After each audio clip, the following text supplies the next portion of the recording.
ती 7 दिवस विकलेली, ज्याच्यातून माशी विकत होती ती पाटी होती. ती पाटी तोंडावर घेतल्याबरोबर 1 मिनिटात ती घोरू लागली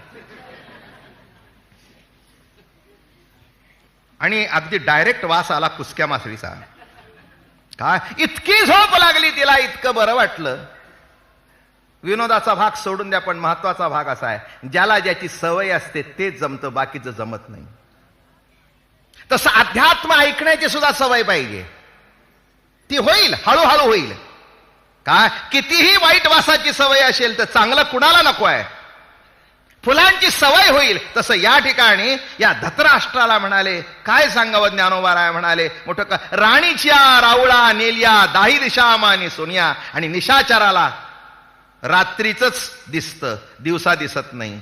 जो जेथीचा गौरव नेणे तयासी ते भिंगुळवाणे, म्हणून अप्रसंगुतेने म्हणावा